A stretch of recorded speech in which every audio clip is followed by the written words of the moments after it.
Hello students, class 12th economics में macro economics के अंदर में यूनिट 4 हम लोग स्टार्ट किए थे गवर्नमेंट बजट एंड इकोनॉमी। और आज ये थर्ड वीडियो है इस चैप्टर का। हम लोग आज डिस्कस करेंगे टाइप्स ऑफ बजट। बजट के अंदर में टोटल 3 टाइप के बजट होते हैं। एक कहलाता है हमारा बैलेंस्ड बजट, सेकंड कहलाता है सरप्लस बजट और थर्ड कहलाता है हमारा डेफिसिट बजट। बैलेंस्ड बजट क्या होता है? जब हम लोग का टोटल एस्टिमेटेड रिसिप्ट हमारे टोटल एस्टिमेटेड एक्सपेंडिचर के बराबर आ जाए, हमारा टोटल एस्टिमेटेड रिसिप्ट हमारे टोटल एस्टिमेटेड एक्सपेंडिचर के बराबर आ जाए तो कहलाता है बैलेंस्ड बजट। सरप्लस बजट क्या होता है? अगर हमारा रिसिप्ट हमारे एक्सपेंडिचर से ज्यादा होगा, हमारा एस्टिमेटेड रिसिप्ट हमारे एस्टिमेटेड एक्सपेंडिचर से ज्यादा होगा, तब हमारा बजट सरप्लस में रहेगा। और डेफिसिट कब होगा? जब हमारा खर्चा हमारे रिसिप्ट से ज्यादा है, मींस हमारा एस्टिमेटेड एक्सपेंडिचर हमारे रिसिप्ट से ज्यादा है, तो कहलाता है डेफिसिट बजट। फिर डेफिसिट के अंदर में हम लोग 3 तरह से डेफिसिट निकालना सीखेंगे। एक होता है रेवेन्यू डेफिसिट, जो पिछले वीडियो में हम लोग कवर कर लिए, और एक होता है फिस्कल डेफिसिट और एक होता है प्राइमरी डेफिसिट। तो ये दोनों हम लोग इस वीडियो में कंप्लीट करेंगे। एक बार फटाफट से देख लेते हैं रेवेन्यू डेफिसिट का फॉर्मूला। हम लोग जो पिछले वीडियो में पढ़े थे क्या था? रेवेन्यू डेफिसिट का मतलब क्या होता है? Revenue expenditure minus revenue receipt. इसका मतलब हमारा रेवेन्यू एक्सपेंडिचर हमारे रेवेन्यू रिसिप्ट से ज्यादा, तो जितने अमाउंट से हमारा एक्सपेंडिचर हमारे रेवेन्यू रिसिप्ट से ज्यादा है वो हमारा कहलाता है रेवेन्यू डेफिसिट। और ये डेफिसिट को हम लोग कहां से पूरा करते हैं? ये डेफिसिट को कहां से पूरा करते हैं? ये डेफिसिट हम लोग अपने कैपिटल रिसिप्ट से पूरा करते हैं। और कैपिटल रिसिप्ट के अंदर में क्या क्या आता है? कैपिटल रिसिप्ट के अंदर में बोरोविंग आता है, कैपिटल रिसिप्ट के अंदर में रिकवरी ऑफ लोन आता है, कैपिटल रिसिप्ट के अंदर में डिसइन्वेस्टमेंट आता है। यानी गवर्नमेंट अपने रेवेन्यू डेफिसिट को पूरा करने के लिए कोई भी कैपिटल रिसिप्ट का यूज कर सकती है। इसके बाद सेकेंड डेफिसिट होता है फिस्कल डेफिसिट। फिस्कल डेफिसिट का फॉर्मूला होता है टोटल एक्सपेंडिचर। अब देखो, रेवेन्यू डेफिसिट में हम लोग सिर्फ रेवेन्यू एक्सपेंडिचर ले रहे हैं, लेकिन फिस्कल डेफिसिट में क्या ले रहे हैं? Total expenditure. टोटल एक्सपेंडिचर में दोनों आ जाएगा, रेवेन्यू एक्सपेंडिचर भी आ जाएगा और कैपिटल एक्सपेंडिचर भी आ जाएगा, माइनस टोटल रिसिप्ट। यहां पर रिसिप्ट भी टोटल लेना है, तो टोटल रिसिप्ट के अंदर में दोनों आ जाएगा, रेवेन्यू रिसिप्ट और कैपिटल रिसिप्ट। टोटल रिसिप्ट, लेकिन हाँ ध्यान क्या रखना है, उसमें से हम लोग को बोरोविंग को छोड़ देना है ना। तो हम लोग इसको ऐसे भी लिख सकते हैं, टोटल एक्सपेंडिचर को revenue expenditure plus capital expenditure minus total receipt excluding borrowing को लिख सकते हैं revenue receipt plus capital receipt excluding borrowing. Because ये बोरोविंग कैपिटल रिसिप्ट के अंदर में ही क्लासीफाई होता है, तो हम लोग बोरोविंग्स को कैपिटल रिसिप्ट में से साइड कर दे रहे हैं। या इसको ऐसे भी लिखा जा सकता है, revenue expenditure plus capital expenditure, total expenditure minus revenue receipt plus, अगर कैपिटल रिसिप्ट में बोरोविंग को छोड़ दिया जाए तो वो कैपिटल रिसिप्ट कहलाता है नॉन डेब्ट क्रिएटिंग कैपिटल रिसिप्ट। नॉन डेब्ट क्रिएटिंग कैपिटल रिसिप्ट मतलब ऐसा कैपिटल रिसिप्ट जिससे हम लोग का लायबिलिटी नहीं इंक्रीज हो रहा है। देखो, कैपिटल रिसिप्ट का डिफिनेशन हम लोग पहले पढ़े थे। कैपिटल रिसिप्ट क्या होता है? ऐसा रिसिप्ट जिससे या तो मेरा लायबिलिटी इंक्रीज हो रहा होता है या तो मेरा एसेट डिक्रीज हो रहा होता है। For example recovery of loan, borrowing और डिसइन्वेस्टमेंट, ये 3 एग्जांपल था। तो डिसइन्वेस्टमेंट करने से हमारा एसेट कम होता है, रिकवरी ऑफ लोन करने से भी हमारा एसेट कम होता है, लेकिन बोरोविंग करने से हमारा लायबिलिटी क्या करता है? इंक्रीज करता है। बोरोविंग करने से हमारा लायबिलिटी क्या करता है? इंक्रीज करता है। तो ये बोरोविंग वाले कंपोनेंट को छोड़ करके, ये बोरोविंग वाले कंपोनेंट को छोड़ देना है। तो हम लोग का ये दोनों जो कंपोनेंट था, रिकवरी ऑफ लोन और डिसइन्वेस्टमेंट, जिससे हमारा एसेट क्या होता है? कम होता है। तो ऐसे कैपिटल रिसिप्ट को हम लोग कहते हैं नॉन डेब्ट क्रिएटिंग कैपिटल रिसिप्ट। या सिंपली डायरेक्टली अगर बोला जाए तो फिस्कल डेफिसिट किसके बराबर होता है? बोरोविंग्स के बराबर होता है। क्यों? क्योंकि हम लोग अपने टोटल एक्सपेंडिचर में टोटल रिसिप्ट को माइनस कर दिए बोरोविंग को छोड़ करके, तो हम लोग का फिस्कल डेफिसिट किसके बराबर आने वाला है? बोरोविंग के बराबर में। यानी कि अगर हमारे गवर्नमेंट के बजट में फिस्कल डेफिसिट आ रहा है, इसका मतलब ये शो कर रहा है कि हमारे गवर्नमेंट को उतना रुपया क्या करना होगा? बोरो करना होगा अपने गवर्नमेंट को अपने एक्सपेंडिचर करने के लिए। इसके बाद प्राइमरी डेफिसिट। प्राइमरी डेफिसिट क्या होता है? प्राइमरी डेफिसिट का फॉर्मूला होता है fiscal deficit minus interest payment. Fiscal deficit minus interest payment.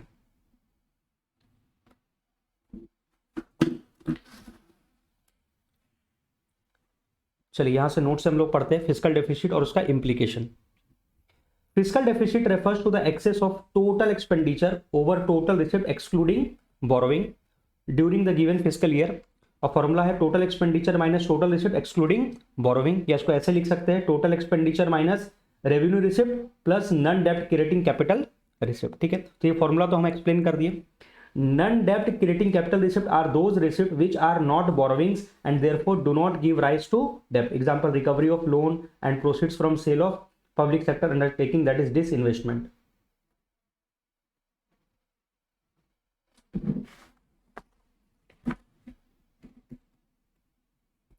The fiscal deficit will have to be finance through borrowing. और हम लोग को ये गवर्नमेंट को अपने फिस्कल डेफिसिट को कहां से पूरा करना होगा? बोरोविंग से पूरा करना होगा। इसलिए फिस्कल डेफिसिट बोरोविंग के बराबर होता है। Thus, it indicates the total borrowing requirement of the government from all sources and from the financing side जो ग्रॉस फिस्कल डेफिसिट होगा गवर्नमेंट का, वो गवर्नमेंट कहाँ से पूरा करेगी? नेट बोरोविंग्स एट होम, मतलब डोमेस्टिक लेवल पर गवर्नमेंट बोरो करेगी पब्लिक से या कमर्शियल बैंक से, या तो बोरोविंग्स कर सकती है आरबीआई से, या बोरोविंग कर सकती है अब्रॉड मतलब फॉरेन से, ठीक है। यानी कि फिस्कल डेफिसिट हमारा बोरोविंग्स रिक्वायरमेंट को शो कर रहा है, और गवर्नमेंट बोरो कहाँ से कर सकती है? अपने होम कंट्री से बोरो कर सकती है, आरबीआई से बोरो कर सकती है, या अब्रॉड दूसरे कंट्री से भी बोरो कर सकती है, ठीक है। ये इंपॉर्टेंट है। इंप्लीकेशन पूछ सकता है कि फिस्कल डेफिसिट का क्या इंप्लीकेशन है। Government has to borrow to finance fiscal deficit, which creates a problem of future repayment and leads to financial burden on future generation। तो पहला implication तो ये पड़ेगा फिस्कल डेफिसिट का कि हमारे फ्यूचर जनरेशन के ऊपर, हमारे आने वाले जनरेशन के ऊपर एक बर्डन पड़ने वाला है, क्योंकि गवर्नमेंट आज क्या कर रही है? अपने फिस्कल डेफिसिट को पूरा करने के लिए पैसा क्या कर रही है? बोरो कर रही है। टू फाइनेंस फिस्कल डेफिसिट मतलब अपने करंट फिस्कल डेफिसिट को पूरा करने के लिए गवर्नमेंट क्या कर रही है? बोरो कर रही है। तो उससे हम लोग को फ्यूचर में फिर क्या करना होगा? रीपेमेंट करना होगा, और जिससे हमारे फ्यूचर जनरेशन के ऊपर क्या पड़ेगा? बर्डन पड़ेगा। बर्डन कैसे पड़ेगा? सोचो, फ्यूचर में जब रीपेमेंट करना होगा तो गवर्नमेंट के पास पैसा नहीं रहेगा, फिर पैसा नहीं रहेगा तो गवर्नमेंट हम लोग से क्या करेगी? टैक्स वसूलेगी। तो अल्टीमेटली बर्डन किसके ऊपर पड़ने वाला है? फ्यूचर जनरेशन के ऊपर पड़ने वाला है। Large scale borrowing by government can hamper the process of economic growth, और इससे हमारा इकोनॉमिक ग्रोथ के ऊपर भी फर्क पड़ने वाला है। As large part of borrowing is used by government to meet its interest obligation, because government इतना पैसा जो बोरो कर रही है, बेसिकली वो क्या कर रही है? गवर्नमेंट लोन पे लोन लेते जा रही है, और लोन लेते जा रही है तो उसके ऊपर इंटरेस्ट पे करना है गवर्नमेंट को, यानी गवर्नमेंट लोन ले रही है, इंटरेस्ट पे कर रही है, फिर उस लोन का अमाउंट को पे करने के लिए फिर कहीं से लोन ले रही है। गवर्नमेंट में borrow from foreign countries which is not a good sign for self reliant economy. हाँ, किसी भी इकोनॉमी के लिए, जो भी सेल्फ रिलायंट इकोनॉमी है, जो सेल्फ डिपेंडेंट इकोनॉमी है, उसके लिए शोभा नहीं देता है कि वो गवर्नमेंट दूसरे के सामने हाथ फैलाए। Higher fiscal deficit increases deficit financing. Deficit financing क्या होता है? जब हम लोग आरबीआई से पैसा बोरो करते हैं तो आरबीआई क्या करती है? नोट छापती है, करेंसी इशू करती है, ठीक है। Higher fiscal deficit increases deficit financing whereby government borrows from the central bank and it results in increase in money supply in the economy that leads to the situation of excess demand और inflation. और इससे हमारे market में money supply बढ़ जाएगा। अगर extra note छापेगी RBI तो हमारा मनी सप्लाई बढ़ेगा। मनी सप्लाई बढ़ेगा मतलब मार्केट में पैसा ज्यादा होगा, लोगों के पास पैसा ज्यादा पहुंचेगा, लोग डिमांड ज्यादा करेंगे गुड्स एंड सर्विस का। डिमांड अगर ज्यादा हो जाएगा सप्लाई से तो मार्केट में इन्फ्लेशन होगा। तो फिस्कल डेफिसिट से कहीं ना कहीं इन्फ्लेशन भी हो सकता है। और एक और इम्पैक्ट क्या पड़ने वाला है? हम लोग डेब्ट ट्रैप में फंस जाएंगे। डेब्ट ट्रैप क्या होता है? किसी से लोन ले लिए, फिर उस लोन को चुकाने के लिए पैसा नहीं है तो फिर किसी दूसरे से लोन ले लिए, फिर उस लोन को चुकाने के लिए किसी तीसरे से लोन ले लिए। इस तरह से हम लोग एक जाल में फंस जाते हैं। It is a situation where government is forced to borrow money to finance its interest payment and this may lead to vicious circle and डेब्ट ट्रैप, ठीक है। यानी कि कोई भी सिंपल सा बात है ना, किसी भी पर्सन के लिए आज के डेट में अगर वो बोरोविंग्स कर करके अपना खर्चा कर रहा है, इसका मतलब उसका आने वाला फ्यूचर क्या है? बर्बाद है ना। यानी कि गवर्नमेंट अगर हम लोग का ज्यादा से ज्यादा पैसा बोरो कर रही है फॉरेन कंट्री से अपने खर्चे को करने के लिए, इसका मतलब हमारे गवर्नमेंट का अर्निंग्स कम पड़ जा रहा है, हमारे गवर्नमेंट का अर्निंग्स कम है। What are the sources of financing fiscal deficit? Government अपने ये फिस्कल डेफिसिट को कहां से फाइनेंस करती है, मतलब पैसा कहां से आता है? तो सिंपल सा एक ही आंसर है, गवर्नमेंट को क्या करना है? बोरो करना है। बोरोविंग कहां से कर सकती है? डोमेस्टिक सोर्स, जैसे कि अपने कंट्री में कमर्शियल बैंक से पैसा बोरो कर सकती है, पब्लिक से बोरो कर सकती है, या एक्सटर्नल सोर्स जैसे कि वर्ल्ड बैंक से, इंटरनेशनल मॉनिटरी फंड से बोरो कर सकती है, या गवर्नमेंट के पास लास्ट ऑप्शन क्या है? Deficit financing. आरबीआई को बोले कि भैया नोट छापना चालू करो, printing of extra currency notes by RBI. इसके बाद हम लोग पढ़े प्राइमरी डेफिसिट और उसका implication. Primary deficit is the difference between fiscal deficit and interest payment on previous borrowing. जो पिछले साल हम लोग बोरोविंग्स किए थे उसके ऊपर हम लोग को इस साल क्या पे करना है? इंटरेस्ट पे करना है। तो हम लोग का जो टोटल इस साल का बोरोविंग्स रिक्वायरमेंट होगा उसमें से कुछ बोरोविंग तो हम लोग इसलिए कर रहे हैं क्योंकि पिछले साल का ब्याज हम लोग को पे करना है। तो अपने टोटल बोरोविंग रिक्वायरमेंट में से अपने इस साल का हम लोग इंटरेस्ट क्या कर देंगे? माइनस कर देंगे। तो हमको पता चल जाएगा कि हमारा प्राइमरी डेफिसिट कितना है। फॉर्मूला में क्या होगा? फॉर्मूला फिस्कल डेफिसिट में से हम लोग क्या माइनस कर देंगे? Interest payment. ये इंटरेस्ट पेमेंट कौन से लोन का कर रहे हैं? जो पिछले साल बोरो किए थे उसका इंटरेस्ट माइनस कर रहे हैं। और इसका इंप्लीकेशन क्या है? Primary deficit indicates how much of the government borrowing are going to meet expense of the government other than interest payment. यानी कि प्राइमरी डेफिसिट ये बताता है कि गवर्नमेंट जो बोरोविंग्स कर रही है वो बोरोविंग्स का पैसा दो जगह यूज होगा। कुछ तो गवर्नमेंट को पिछले साल के इंटरेस्ट पेमेंट के लिए, पिछले साल जो लोन लिए थे उसका इंटरेस्ट चुकाने के लिए करना होगा, बाकी कुछ गवर्नमेंट को अपने खर्चे के लिए करना होगा। तो प्राइमरी डेफिसिट ये बताता है कि अदर देन इंटरेस्ट बाकी खर्चों के लिए कितना हम लोग को बोरोविंग्स का रिक्वायरमेंट है। When primary deficit is zero, अगर प्राइमरी डेफिसिट जीरो होगा इसका मतलब government has to borrow for making interest payment. Therefore primary deficit is considered as the root cause of fiscal deficit. ठीक है, चलिए हम लोग कुछ न्यूमेरिकल क्वेश्चन देखते हैं इन तीनों फॉर्मूला का, प्राइमरी डेफिसिट, फिस्कल डेफिसिट और रेवेन्यू डेफिसिट का।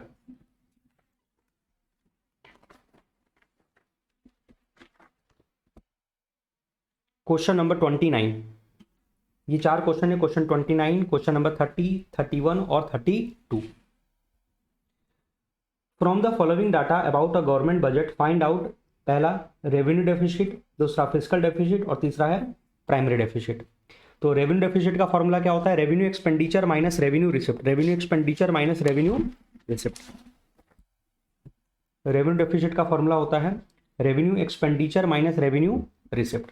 अब यहाँ पर देखो रेवेन्यू एक्सपेंडिचर कितना है क्वेश्चन में, रेवेन्यू एक्सपेंडिचर दिया हुआ है 100 और रेवेन्यू रिसिप्ट दिया हुआ है हम लोग का 80, तो 100 माइनस 80 ये कितना आ जाएगा? 20 अरब।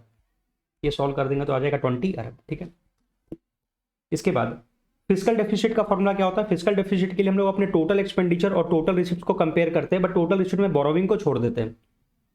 तो फिस्कल डेफिसिट के लिए सबसे पहले हमको टोटल एक्सपेंडिचर निकालना होगा। टोटल एक्सपेंडिचर के लिए हम लोग को रेवेन्यू एक्सपेंडिचर चाहिए और कैपिटल एक्सपेंडिचर चाहिए, इन दोनों को जोड़ देंगे तो क्या मिल जाएगा? Total expenditure. फिस्कल डेफिसिट का फॉर्मूला होता है total expenditure minus total receipt, लेकिन किसको छोड़ना है? बोरोविंग्स को छोड़ना है। ठीक है, और टोटल एक्सपेंडिचर के अंदर में क्या क्या आ जाएगा? रेवेन्यू एक्सपेंडिचर और capital expenditure minus total receipt excluding borrowing को हम लोग ऐसे भी लिख सकते हैं, revenue receipt plus capital receipt में किसको छोड़ देंगे? बोरोविंग्स को छोड़ देंगे। तो हम लोग का revenue expenditure capital expenditure question में दिया हुआ है, रेवेन्यू एक्सपेंडिचर है 100 और कैपिटल एक्सपेंडिचर है 110। तो हम लोग का ये टोटल जोड़ करके हो जाएगा 100 प्लस 110 210। ठीक है, उसके बाद हम लोग अपना total receipt excluding borrowing check करते कितना होगा। इसके लिए हम लोग को रेवेन्यू रिसिप्ट चाहिए और कैपिटल रिसिप्ट चाहिए एक्सक्लूडिंग बोरोविंग। तो क्वेश्चन में रेवेन्यू रिसिप्ट देखो दिया हुआ होगा, क्वेश्चन में रेवेन्यू रिसिप्ट दिया हुआ है कितना है? 80। क्वेश्चन में रेवेन्यू रिसिप्ट है 80 और यहाँ पर देखो लिखा हुआ है capital receipt net of borrowing. Net of borrowings का मतलब एक्सक्लूडिंग बोरोविंग्स। तो इन दोनों को 80 और 95 को जोड़ करके माइनस कर देंगे तो ये आंसर आ जाएगा 35 अरब। ठीक है, और लास्ट हम लोग को कैलकुलेट करना है प्राइमरी डेफिसिट। तो प्राइमरी डेफिसिट के लिए क्या चाहिए? हम लोग को फिस्कल डेफिसिट चाहिए और उसमें से इंटरेस्ट माइनस करना होगा। तो फिस्कल डेफिसिट हम लोग अभी कैलकुलेट किए थे, हम लोग आया था 35 अरब, उसमें से हम लोग इंटरेस्ट माइनस कर देंगे और इंटरेस्ट क्वेश्चन में दिया हुआ है कितना है? 10। ठीक है, इंटरेस्ट माइनस कर देंगे 10 तो ये आ जाएगा 25 अरब। तो ये सब क्वेश्चन सिंपल रहेगा, बस फॉर्मूला याद रहना चाहिए। Question number 30, find fiscal deficit और प्राइमरी डेफिसिट। फिस्कल डेफिसिट ढूंढना और प्राइमरी डेफिसिट ढूंढना, इस बार रेवेन्यू डेफिसिट नहीं बोला ढूंढने के लिए। क्वेश्चन में रेवेन्यू एक्सपेंडिचर दिया हुआ है और बोरोविंग्स दिया हुआ है। अरे अगर क्वेश्चन में बोरोविंग्स दिया हुआ है तो बोरोविंग्स तो डायरेक्टली किसके बराबर हो जाएगा? फिस्कल डेफिसिट के बराबर। तो पॉइंट नंबर ए तो हमारा सॉल्व हो गया। बोरोविंग्स किसके बराबर होता है? फिस्कल डेफिसिट के बराबर। तो अब हम लोग को मेन क्या कैलकुलेट करना है? Primary deficit. और प्राइमरी डेफिसिट कैसे निकलता है? Fiscal deficit minus interest payment, fiscal deficit minus interest payment. तो फिस्कल डेफिसिट तो मिल गया, बोरोविंग्स कितना? 15,000, उसमें से इंटरेस्ट पेमेंट माइनस करना है। इंटरेस्ट पेमेंट देखो दिया हुआ, लेकिन ये कितना है? 25% किसका? ओ यहाँ पर छुप करके बैठा हुआ है। 25% किसका? रेवेन्यू डेफिसिट का। तो एक काम करो, यहाँ पर रेवेन्यू डेफिसिट कैलकुलेट करना पड़ेगा और रेवेन्यू डेफिसिट का फॉर्मूला क्या होता है? Revenue expenditure minus revenue receipt. तो रेवेन्यू एक्सपेंडिचर कितना है? 70,000 और रेवेन्यू रिसिप्ट कितना है? 50,000। तो 70,000 माइनस 50,000 कितना हो गया? 20,000। तो रेवेन्यू डेफिसिट हमारा कितना हो गया? 20,000 और 20,000 का 25% निकालोगे तो कितना आएगा? 5,000। 20,000 का 25% निकालोगे तो कितना आएगा? 5,000। तो इंटरेस्ट पेमेंट हमारा कितना हो गया? 5,000। और फिर फिस्कल डेफिसिट में से इंटरेस्ट पेमेंट माइनस कर देंगे तो क्या आ जाएगा? Primary deficit. ठीक है, देखो क्वेश्चन को सॉल्व करके ऐसे बना लेना। फिस्कल डेफिसिट किसके बराबर हो जाएगा? बोरोविंग्स के बराबर, तो वो हो जाएगा 15,000 करोड़। प्राइमरी डेफिसिट के लिए हम लोग को फॉर्मूला चाहिए fiscal deficit minus interest, but interest question में डायरेक्टली दिया हुआ नहीं है तो इंटरेस्ट कैलकुलेट कर लेंगे। इंटरेस्ट के लिए फॉर्मूला बोला 25% किसका? रेवेन्यू डेफिसिट का, तो 25% ले लेंगे। और रेवेन्यू डेफिसिट का फॉर्मूला क्या होता है? Revenue expenditure minus revenue receipt. ये सॉल्व करेंगे तो कितना आ जाएगा? 5,000। फिर यहां से 5,000 माइनस कर देंगे तो आंसर आ जाएगा 10,000 करोड़। ठीक है, question number 31, from the given information calculate. एक तो रेवेन्यू रिसिप्ट निकालना है, ध्यान से यहाँ पर डेफिसिट नहीं बोला, रेवेन्यू रिसिप्ट निकालने बोला है। फिर फिस्कल डेफिसिट बोला है और प्राइमरी डेफिसिट बोला है। ठीक है, पहला पॉइंट में दिया हुआ है नन डेप्ट क्रिएटिंग कैपिटल रिसिप्ट। ठीक है, अरे ये देखो क्या दिया हुआ है? Revenue deficit. तो कहीं ना कहीं हम लोग को रेवेन्यू डेफिसिट का यूज करना पड़ेगा। रेवेन्यू डेफिसिट का फॉर्मूला क्या होता है? Revenue expenditure minus revenue receipt, revenue expenditure minus revenue receipt. तो रेवेन्यू डेफिसिट दिया हुआ है कितना? 12,000 अगर हम लोग को रेवेन्यू एक्सपेंडिचर मिल जाए, देखो नीचे में दिया हुआ रेवेन्यू एक्सपेंडिचर कितना है 20,000, तो इस इक्वेशन को अगर हम सॉल्व करेंगे तो हमारा क्या आ जाएगा, रेवेन्यू रिसिप्ट आ जाएगा। देखो क्वेश्चन नंबर 31 में रेवेन्यू डेफिसिट क्वेश्चन में दिया हुआ, तो इसका फॉर्मूला अप्लाई कर देंगे, revenue expenditure minus revenue receipt. Revenue deficit कितना दिया हुआ है क्वेश्चन में 12,000, रेवेन्यू एक्सपेंडिचर भी दिया हुआ है 20,000, तो हम लोग यहाँ पर बैलेंसिंग फिगर क्या आ जाएगा, रेवेन्यू डेफिसिट। इसको सॉल्व करेंगे तो ये आ जाएगा 8,000 करोड़। अगर फास्ट लग रहा होगा तो वीडियो को स्टॉप कर करके देख लो, ठीक है। इसके बाद फिजिकल डेफिसिट निकालना है, तो फिजिकल डेफिसिट के लिए हम लोग को क्या चाहिए, टोटल एक्सपेंडिचर चाहिए। तो टोटल एक्सपेंडिचर में हम लोग को एक तो रेवेन्यू एक्सपेंडिचर चाहिए और एक रेवेन्यू रिसिप्ट चाहिए। रेवेन्यू रिसिप्ट तो अभी हम लोग कैलकुलेट किए हैं, वहां से ले लेंगे और उसमें से माइनस करना होगा टोटल रिसिप्ट, लेकिन बोरोविंग को छोड़ करके, मतलब कि रेवेन्यू रिसिप्ट लेना होगा और कैपिटल रिसिप्ट लेना होगा एक्सक्लूडिंग बोरोविंग। तो रेवेन्यू रिसिप्ट हम लोग का रेवेन्यू एक्सपेंडिचर है, अच्छा एक सेकंड, हम लोग को यहाँ पर फिजिकल डेफिसिट के लिए टोटल एक्सपेंडिचर चाहिए ना, तो रेवेन्यू एक्सपेंडिचर और कैपिटल एक्सपेंडिचर ये हो गया हमारा टोटल एक्सपेंडिचर, ठीक है। और टोटल रिसिप्ट चाहिए एक्सक्लूडिंग बोरोविंग, तो उसके लिए हम लोग रेवेन्यू रिसिप्ट ले लेंगे जो भी कैलकुलेट किए थे, और कैपिटल रिसिप्ट एक्सक्लूडिंग बोरोविंग ये मिल गया नॉन डेब्ट क्रिएटिंग कैपिटल रिसिप्ट। नॉन डेब्ट क्रिएटिंग कैपिटल रिसिप्ट का मतलब क्या है, capital receipt other than borrowings. Total expenditure हम लोग revenue expenditure plus capital expenditure जोड़ करके निकाल लेंगे, 20,000 प्लस 35,000 55,000 आ जाएगा। टोटल रिसिप्ट एक्सक्लूडिंग बोरोविंग के लिए हम लोग को एक तो चाहिए होगा रेवेन्यू रिसिप्ट और एक चाहिए होगा नॉन डेब्ट creating capital receipt. Revenue receipt अभी फाइंड आउट किए थे हम लोग कितना, 8,000 यहां से ले लेंगे, और नॉन डेब्ट क्रिएटिंग कैपिटल रिसिप्ट क्वेश्चन में दिया हुआ है, तो ये सॉल्व कर दोगे तो आ जाएगा 22,000, ठीक है। ये थोड़ा सा फास्ट इसलिए पढ़ा रहे बिकॉज ये सारा फॉर्मुला बेस्ड है, आराम से अगर फॉर्मुला याद हो जाएगा तो ये वीडियो को बिना देखे भी ये सारा क्वेश्चन आपसे बन जाएगा। और प्राइमरी डेफिसिट के लिए क्या चाहिए, physical deficit minus interest payment. तो फिजिकल डेफिसिट अभी कैलकुलेट कर ही लिए, और ये रहा हम लोग का इंटरेस्ट पेमेंट, इंटरेस्ट माइनस कर दोगे तो आ जाएगा, फिजिकल डेफिसिट में से इंटरेस्ट माइनस कर दोगे तो आ जाएगा 15,000 करोड़।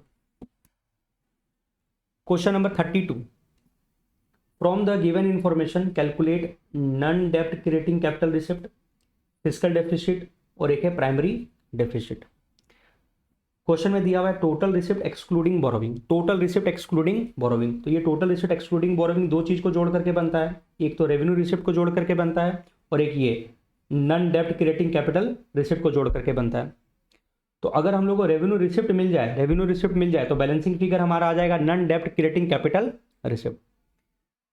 अब देखो नीचे में कहीं रेवेन्यू रिसिप्ट दिया हुआ है क्या, रेवेन्यू रिसिप्ट तो नहीं है, लेकिन एक आइटम है रेवेन्यू डेफिसिट, यानी क्वेश्चन बड़ा घुमा रहा है। अब यहाँ पर हमको रेवेन्यू डेफिसिट का हेल्प लेकर के सॉल्व करना होगा। तो देखो question 32, total receipt excluding borrowing दो चीज को जोड़ करके बनता है, एक तो रेवेन्यू रिसिप्ट और एक नॉन डेब्ट creating capital receipt. Total receipt excluding borrowing question में 20,000 दिया हुआ है और रेवेन्यू रिसिप्ट को गायब कर दिया। उसके बाद रेवेन्यू रिसिप्ट अगर गायब कर दिया है तो हम लोग यहाँ पर एक हेल्प लेंगे किसका, रेवेन्यू डेफिसिट का, क्योंकि ये क्वेश्चन में दिया हुआ था। तो रेवेन्यू डेफिसिट का फॉर्मूला होता है revenue expenditure minus revenue receipt. देखो रेवेन्यू डेफिसिट कितना दिया हुआ है 8,000, रेवेन्यू डेफिसिट दिया हुआ है हम लोग का 8,000, रेवेन्यू डेफिसिट दिया हुआ है 8,000। उसके बाद रेवेन्यू एक्सपेंडिचर और रेवेन्यू रिसिप्ट में से क्या दिया हुआ है, ये दिया हुआ है रेवेन्यू एक्सपेंडिचर कितना 15,000। तो हम लोग फॉर्मूला अप्लाई कर देंगे revenue expenditure minus revenue receipt. Revenue expenditure दिया हुआ है 15,000, तो बैलेंसिंग फिगर क्या आ जाएगा हमारा, रेवेन्यू रिसिप्ट सॉल्व करेंगे तो आ जाएगा 7,000। अब इसको यहाँ पर पुट कर दो, रेवेन्यू रिसिप्ट मिल गया 7,000 प्लस नॉन डेब्ट क्रिएटिंग कैपिटल रिसिप्ट, तो बैलेंसिंग फिगर आ जाएगा हमारा नॉन डेब्ट क्रिएटिंग कैपिटल रिसिप्ट कितना 13,000। इसके बाद फिजिकल डेफिसिट निकालना है, तो फिजिकल डेफिसिट के लिए हमको टोटल एक्सपेंडिचर में से टोटल रिसिप्ट माइनस करना होगा एक्सक्लूडिंग बोरोविंग। तो total expenditure revenue expenditure plus capital expenditure करके आ जाएगा, और टोटल रिसिप्ट एक्सक्लूडिंग बोरोविंग दिया हुआ है। टोटल एक्सपेंडिचर आ जाएगा revenue expenditure plus capital expenditure करके, और टोटल रिसिप्ट एक्सक्लूडिंग बोरोविंग दिया हुआ क्वेश्चन में, इसको सॉल्व करो आया 17,000। और लास्ट हम लोग को कैलकुलेट करना है प्राइमरी डेफिसिट। तो प्राइमरी डेफिसिट का फॉर्मूला क्या होता है, physical deficit minus interest payment. Interest payment question में देखो दिया होगा, इंटरेस्ट पेमेंट दिया हुआ है, लेकिन ये इंटरेस्ट पेमेंट कितना दिया हुआ है 30% किसका, रेवेन्यू डेफिसिट का, और रेवेन्यू डेफिसिट कितना 8,000। तो 8,000 का अगर 30% करोगे तो ये आ जाएगा 2,400। फिर यहाँ पर ये माइनस कर देना, फिजिकल डेफिसिट अभी कैलकुलेट किए थे 17,000 माइनस इंटरेस्ट को सॉल्व करोगे तो आ जाएगा 2,400, और फिर ये माइनस कर दोगे तो आ जाएगा 14,600। ठीक है, तो ये चारों न्यूमेरिकल को एक बार अपने से बना करके देख लेना, ये चारों फॉर्मूला बेस का।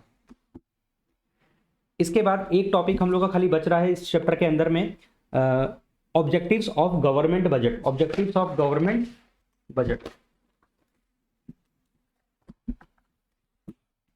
ये है ऑब्जेक्टिव्स ऑफ गवर्नमेंट बजट। चलो इसको भी हम लोग कंप्लीट कर लेते हैं तो फिर हमारा ये पूरा चैप्टर ही कंप्लीट हो जाएगा।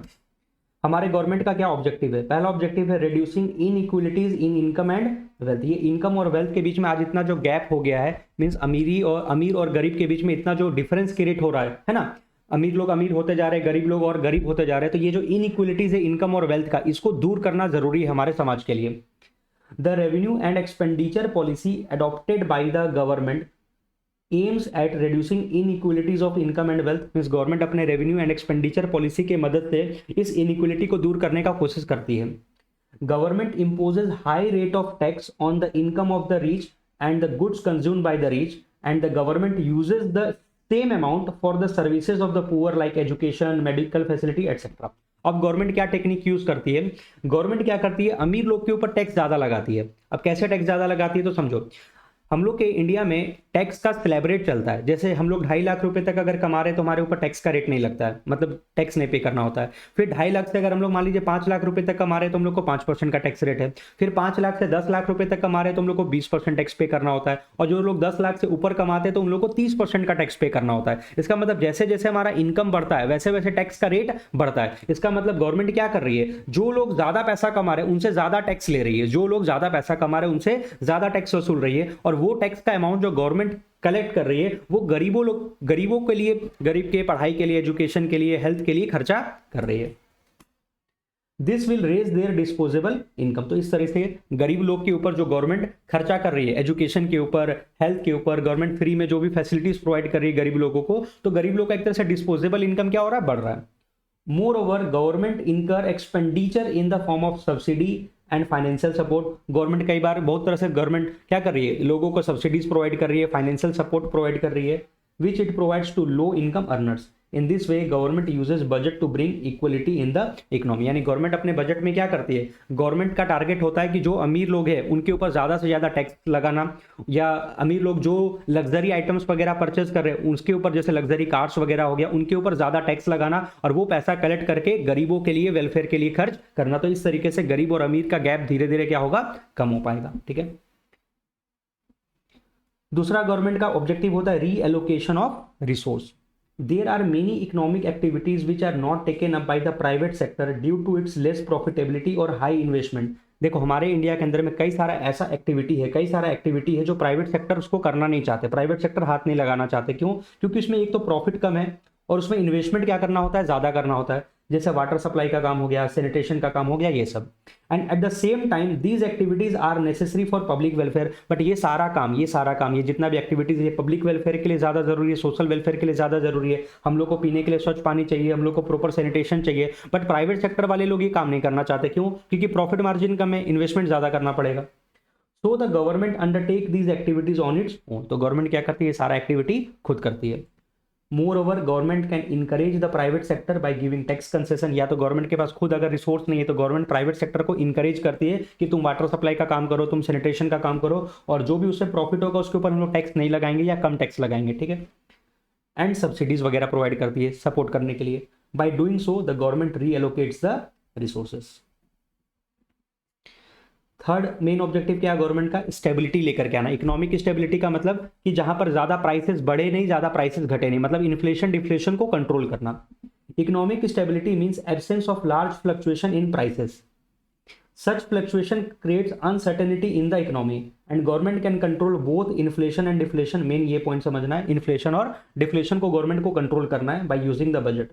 During inflation the government will increase the tax rate. अब देखो इन्फ्लेशन का मतलब क्या होता है, इन्फ्लेशन का मतलब क्या हो रहा है, हमारा डिमांड हमारे सप्लाई से ज्यादा है, हमारा डिमांड हमारे सप्लाई से ज्यादा है, तो मार्केट में प्राइसेस बढ़ना चालू हो जाता है। तो उस सिचुएशन को कहते हैं इन्फ्लेशन। तो गवर्नमेंट क्या करेगी, वहां पर टैक्स रेट बढ़ा देगी। टैक्स रेट बढ़ाने से क्या होगा, अगर मान लीजिए लोगों के ऊपर टैक्स रेट बढ़ जाए, मान लीजिए इनकम टैक्स का रेट बढ़ जाए, तो लोग अपनी इनकम में से ज्यादा टैक्स गवर्नमेंट को पे कर देंगे, तो लोगों के पास इनकम हो जाएगा कम। अगर इनकम कम हो जाएगा तो लोग अपने गुड्स एंड सर्विस का डिमांड करना छोड़ देंगे।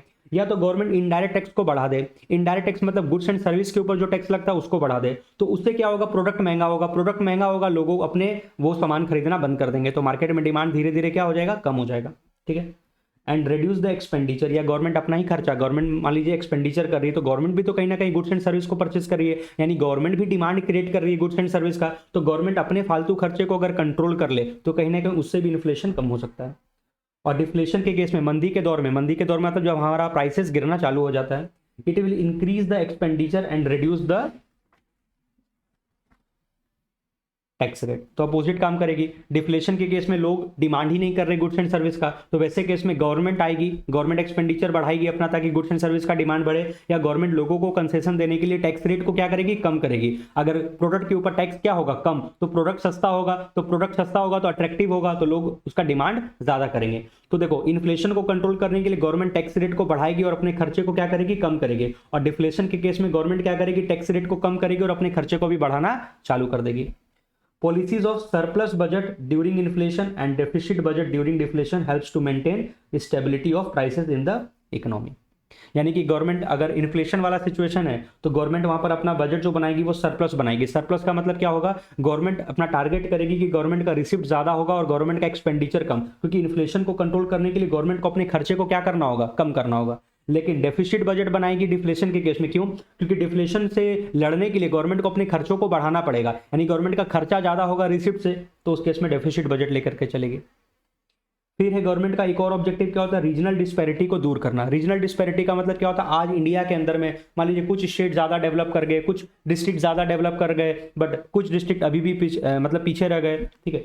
तो government budget aims to reduce regional disparity through its taxation and expenditure policy for encouraging setting up of production unit in economically backward region. अब देखो, हमारे इंडिया के अंदर में जो ऐसे रीजन है जो उतना डेवलप नहीं हो पाया, तो गवर्नमेंट उनको भी डेवलप करना चाहती है, तो गवर्नमेंट क्या टेक्निक यूज करती है, गवर्नमेंट बड़े बड़े प्राइवेट इंटरप्राइजेस को, बड़े बड़े फर्म्स को क्या करती है, बोलती है कि आप जाओ उस एरिया में, बैकवर्ड रीजन में जाकर के अपना प्लांट सेटअप करो, वहां पर प्रोजेक्ट लगाओ। तो उससे क्या होगा, जब जिस भी एरिया के अंदर में नया नया प्लांट लगेगा, नया नया प्रोजेक्ट लगेगा, तो वो एरिया अपने आप धीरे धीरे क्या हो जाएगा, डेवलप होना चालू हो जाएगा। तो गवर्नमेंट इंकरेज करती है प्राइवेट सेक्टर वालों को कि जा करके नया नया प्लांट वगैरह सेटअप करो, और जहां पर आप डेवलपमेंट एक्टिविटी करोगे तो फिर वहां पर आपसे टैक्स नहीं लिया जाएगा, या आपको किसी तरह का फाइनेंशियल सपोर्ट प्रोवाइड किया जाएगा, सब्सिडीज वगैरह प्रोवाइड किया जाएगा। तो गवर्नमेंट का ऑब्जेक्टिव ये भी होता है कि पूरा कंट्री का, हमारा पूरे कंट्री को लेकर के चलना है, रीजनल डिस्पैरिटी को दूर करके चलना है। Management of public enterprise, government को जितने भी पब्लिक इंटरप्राइजेज है जो पब्लिक को सर्विस प्रोवाइड करने के लिए बनाए गए, उनको मेंटेन करना जरूरी है। फॉर एग्जांपल मान लीजिए सरकारी अस्पताल तो बन गया है, सरकारी स्कूल तो बन गया, बट उस सरकारी अस्पताल के अंदर में ना तो मेडिसिन है, ना तो कोई डॉक्टर आता है। सरकारी स्कूल बना हुआ बट ना तो वहां पर पढ़ाने के लिए अच्छे टीचर आते हैं। तो वैसा पब्लिक इंटरप्राइज बना करके भी क्या फायदा। तो पब्लिक इंटरप्राइज बनाना भी है और उसको साथ साथ क्या करना है, मेंटेन करके चलना है, मैनेजमेंट करना है। There are large number of public sector industries which are established and managed for social welfare of the public, and budget is prepared with the objective of making various provisions for managing such enterprise and providing them financial help। तो public enterprise खाली बनाने से नहीं होगा, उसको proper तरीके से चलाना भी पड़ेगा। और एक और ऑब्जेक्टिव होता है economic growth. Economic growth and prosperity is the main objective of government budget. हर गवर्नमेंट का मेन बजट का मेन ऑब्जेक्टिव क्या होता है, अपने कंट्री को ग्रोथ एंड डेवलपमेंट करना। It aims at raising the real value of GDP. Growth कब होगा, जब हमारे कंट्री का जीडीपी बढ़ेगा, thereby increasing the standard of living of the people of the country, ठीक है। तो मेन ऑब्जेक्टिव गवर्नमेंट बजट का क्या क्या हो गया, एक तो पहला गरीबी और अमीरी के बीच में जो इनइक्वलिटी है इसको दूर करना, इनइक्वलिटी को दूर करना। फिर रिसोर्स का रीअलोकेशन करना, स्टेबिलिटी लेकर के आना, मीन्स ना तो इन्फ्लेशन डिफ्लेशन नहीं होना चाहिए। फिर रीजनल डिस्पैरिटी को दूर करना, पब्लिक इंटरप्राइज को मैनेज करना और अपने कंट्री का इकोनॉमिक ग्रोथ करना, ठीक है। इसके बाद ये कुछ क्वेश्चन है जो सेल्फ रीड कर लेना। पब्लिक गुड्स और प्राइवेट गुड्स के बीच में क्या डिफरेंस है, क्वेश्चन 20, 21, क्वेश्चन 22, ये सब कुछ क्वेश्चन जो हम छोड़ दिए वो उतना ज़्यादा इंपॉर्टेंट नहीं है, तो ये क्वेश्चन को अपने से रीड कर लेना। 23, 24 और 25, ठीक है। और इसके बाद लास्ट पेज में कुछ इंपॉर्टेंट क्वेश्चन है बोर्ड एग्जाम के लिए, सारे बोर्ड एग्जाम के लिए इंपॉर्टेंट क्वेश्चन है। क्वेश्चन नंबर 1 से लेकर के क्वेश्चन नंबर 30 तक ये सारे इंपॉर्टेंट क्वेश्चन है, इसको एक बार गो थ्रू कर लेना। जितना भी नोट्स मैंने आप लोगों को ये तीनों वीडियो के अंदर में पढ़ाया, जितने भी टॉपिक्स पढ़ाया, उसी सब में से ये सारा क्वेश्चन दिया गया है, ठीक है। तो ये सारे क्वेश्चन को एक बार ट्राई करके देख लेना, तो ये चैप्टर हम लोग का कंप्लीट हो जाता है।